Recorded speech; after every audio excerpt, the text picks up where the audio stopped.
Cortisol का क्या role है इन्फ्लेमेशन में? हम वो पढ़ते हैं कि इन्फ्लेमेशन बेसिकली होता क्या है।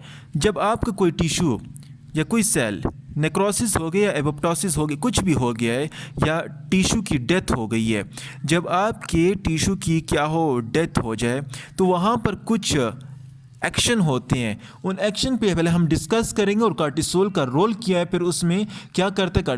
देखिए, अगर आपको कोई टिश्यू डेथ हो गई तो वहाँ पर सेल होते हैं जो कि लिम्फोसाइट सेल्स हैं, जो कि हमारे इम्यूनिटी में सेल होते हैं, उसका नाम है मास्ट सेल्स।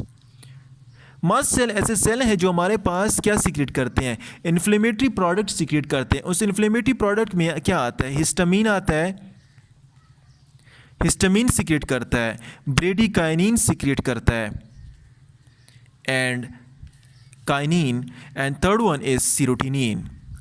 ये मास्ट सेल उस टिश्यू से हमारे पास हिस्टामीन, ब्रेडिकाइनिन और सीरोटिनिन वगैरह की सिक्रीशन करते हैं। तो इस सिक्रीशन होने की वजह से यहाँ पर मास्ट सेल में ब्लड फ्लो और एलर्जिक रिएक्शन स्टार्ट हो जाएगा। इसके साथ साथ अगर हम आगे देखें और क्या होता है, और यहाँ पर सिर्फ मास्ट सेल की सिक्रीशन नहीं होती, मास्ट सेल की सिक्रीशन के साथ इस जगह पर एक दूसरे हार्मोन्स हैं, कुछ हार्मोन्स हैं, उनका नाम है प्रोस्टाग्लैंडिन, प्रोस्टा। इसके नेबर जो सेल्स हैं इनसे प्रोस्टाग्लैंडिन और ल्यूकोट्राइन की सिक्रीशन ज़्यादा होती है।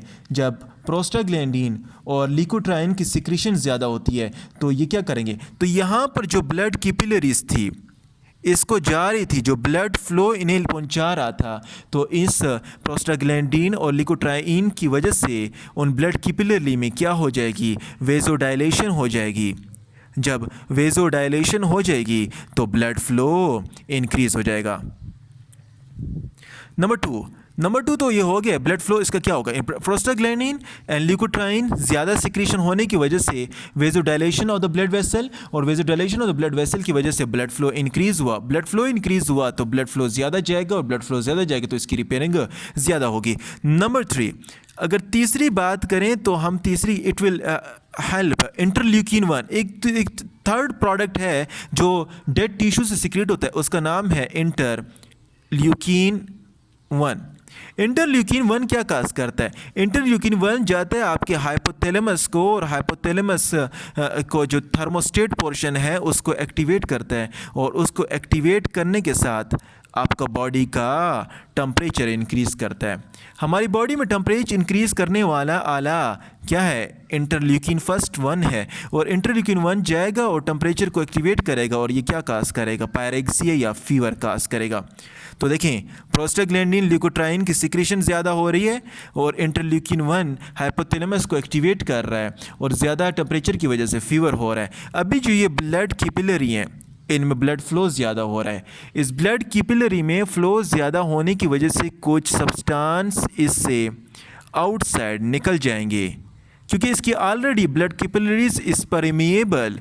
Number 4, it is permeable to most of the substances, तो मोस्ट सब्सटेंसेज से मुँह निकल जाएंगे, और फ्लूइड इससे आउटसाइड निकल जाएगा, और उस फ्लूइड के आउटसाइड निकल हो जाने की वजह से, बाहर जाने की वजह से एक एडिमा काज होता है जिसका नाम है non pitting type of oedema.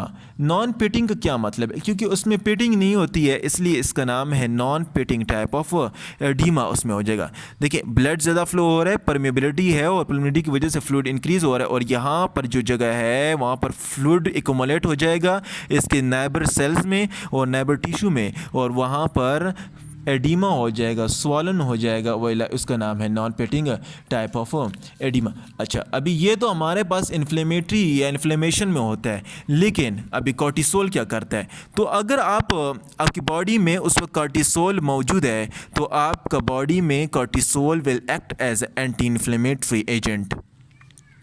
Anti inflammatory agent ये क्या काज करता है, ये हमारे पास सबसे पहले क्या करेगा, ये पहले ही करेगा कि मास्ट सेल को जितने भी सब्सटेंस हो रहे हैं इनको डीएक्टिवेट करे। कैसे, जो मास्ट सेल हैं मास्ट सेल की सिक्रीशन को इनहिबिट करेगा। नंबर 1, जब मास्ट सेल की सिक्रीशन इनहिबिट हुई, मास्ट सेल इनहिबिट हुआ तो हिस्टामीन ना हुई और एलर्जिक रिएक्शन क्या हो जाएगा, इनहिबिट हो जाए। जब मास्ट सेल की सिक्रेटिन इनहिबिट है, एलर्जिक रिएक्शन इनहिबिट है, तो जब हमारे पास एक कंडीशन है, उस कंडीशन का नाम है एनाफाइलेक्सिक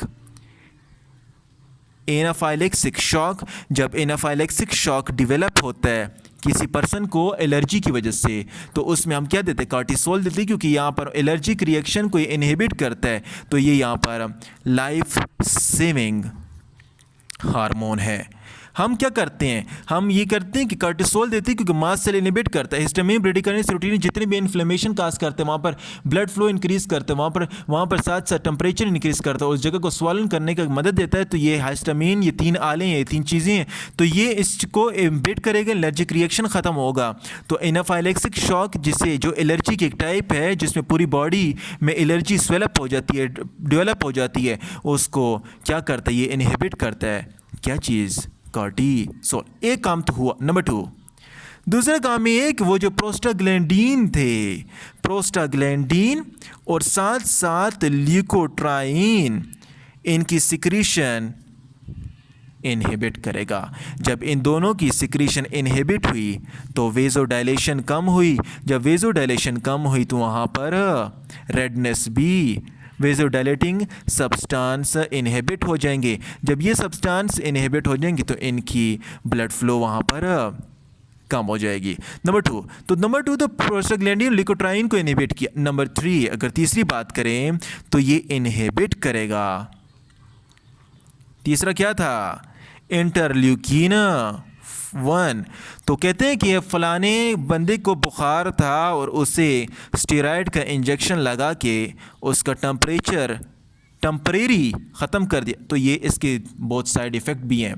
देखिए, इंटरल्यूकिन 1 को ये इनहिबिट करेगा। जब उसका इनहिबिट हुआ तो it will leads to fever decreases, temperature हमारी बॉडी में कम हो जाएगा। तो स्टेरॉइड के इंजेक्शन इम्पॉर्टेंट और ज़रूरी नहीं है, इसके साइड इफ़ेक्ट मैं आगे बताता हूँ क्या है। इनहिबिट करता है इंटरल्यूकिन 1 को। एंड नंबर 4, जो परमेबिलिटी थी, वो परमेबिलिटी को, कैपिलरी की परमेबिलिटी को ये क्या करता है, डिक्रीज़ करता है।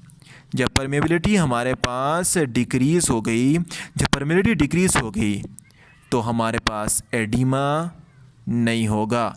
एडिमा क्यों नहीं होगा, क्योंकि वो परमेबिलिटी ज़्यादा होने की वजह से हमारे पास कैपिलरी से फ्लूइड्स आउटसाइड जा रहा था और वहाँ पर एक्यूमुलेट हो, तो यहाँ पर परमेबिलिटी कम हुई तो एडिमा नहीं हुआ। नंबर 5, अब इसके बाद और क्या काम कर रहा है, तो ये अमाइनो एसिड को कहेगा कि शाबा ट्रक में बैठो और जाओ कहाँ पर, डेड टिश्यू में, और डेड टिश्यू में जाकर वहाँ पर रिपेयरिंग करो।